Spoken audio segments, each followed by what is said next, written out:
I was meeting with Gary Vaynerchuk and asked him, I said, if you were going to coach me on how to build a modern, like a VaynerMedia from the ground up right now, how would you do it? And he goes, God, I wouldn't. He goes, I'm golden handcuffed right now. Like, I'm handcuffed. Like, we grew too big and now it's like I'm handcuffed into this. Like, I can't just walk away. I had to learn to be a good leader. I think early on someone asked me a very important question. Are you worth following? And it's like such a powerful question. I was asking leadership questions. Let's start here. Are you even worth following right now? And if not, then you got to get yourself into shape that you're a model for someone to want to follow and be an example of. Everyone has some sort of strength and some sort of message worth following. Everyone has some sort of value. And if you have that worth and that value, the first hire you make is probably the hardest, because you have to let go of something. So when you're starting off and you're building a business, whether you're hiring an assistant or you're hiring an operations person, I think the first person you hire is always the hardest, because you have to let go of something. What was the hardest piece to let go of that you were doing? I would probably say operations. I'd probably say I'm a visionary person. I'm not an integrator. I hate that stuff, but I tend to do it anyways, just out of control. And it's like that you hire someone and they're going to do it, but you don't like the way they're doing it, but it doesn't really matter because you're not going to use any of this stuff. Like, the hardest thing for me to let go of was just be like, I'll have someone tell me, okay, so I put all these folders like this, and I will probably never ever open up any of those folders ever, because I'll never need to. And I'm like, I hate it. I'm like, I hate how this is designed. And I have no better way. It's not like I have this better way and I'm like, no, this is the right way to do it. I just don't like how it's done. And then I just have to let go and be like, I'm not the one using it. So if I'm not the one using it, it doesn't really matter. The people who use this have to like it. I think the first hire you make is probably the hardest, because you have to let go of something. So when you're starting off and you're building a business, whether you're hiring an assistant or you're hiring an operations person, I think the first person you hire is always the hardest, because you have to let go of something. And for so long, it's been your baby. You've been running it, no one else. And now all of a sudden you have to trust someone else inside there and bring someone into the family. Trust with this piece so that you can move on and grow.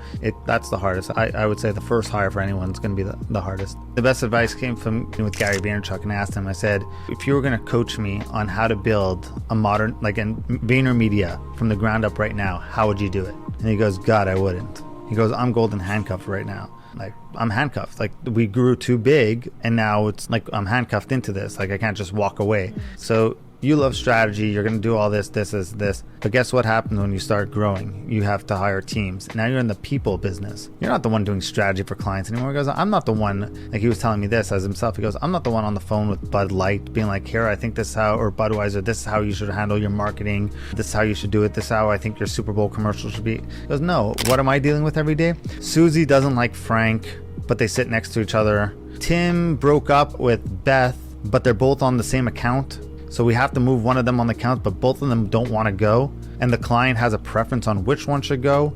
That's the problems that you're dealing with. So you start getting into a whole new set of problems. I think I had to learn to be a good leader. I think early on someone asked me a very important question. Are you worth following? And it's like such a powerful question. Like, I'm like, okay, I was asking leadership questions, and are you, like, let's start here. Are you even worth following right now? And if not, then you got to get yourself into shape that you're a model for someone to want to follow and be an example of and do. Even now, my person, she started as my EA, like she'll now tell me, get out of Slack. A client will message something and I'll see it in there. And now I don't even check Slack anymore because there's full trust, but she'll tell me, stay in your lane, get out of here. She's like my work wife in this sense. She could talk to me however she wants, but she's earned that respect to do so and my trust. And I know she'll come to me if there's a real problem.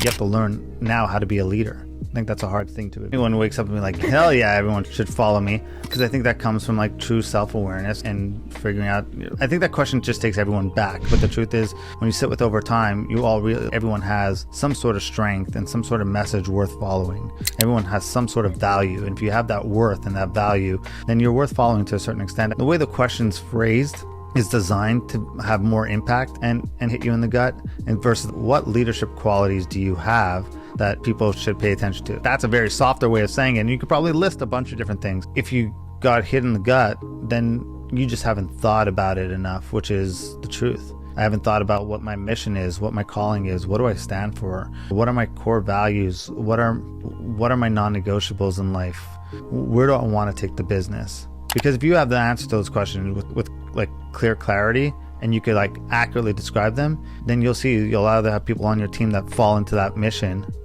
and they align and you're worth following, like you're seeing it now. You're consistent. How long with posting for a year, posting every day on social media, every day. First few days you do it, you get crickets, but you keep going. Sooner or later, your tribe starts showing up. You start repelling the people who don't belong. You start attracting the people who you do want, and they start resonating with you and they start buying into it. And they may not become customers right away, but then guess what? You're on a call with someone and they're like, hey, I've been following you for 2 years. And you're like, I've never seen you like or comment on any of my posts before. Like, I've been following you for 2 years and I've just been meaning to pull the trigger. I'd love to figure out how to work with you. And it's the easiest sale in the world because they already bought into everything that you have and you don't need to convince them. I think there's just that, like just going through what you want, what you stand for, and getting clear on that. When I got hit with that question, I was like, man, like I got to figure out this vision a little bit better.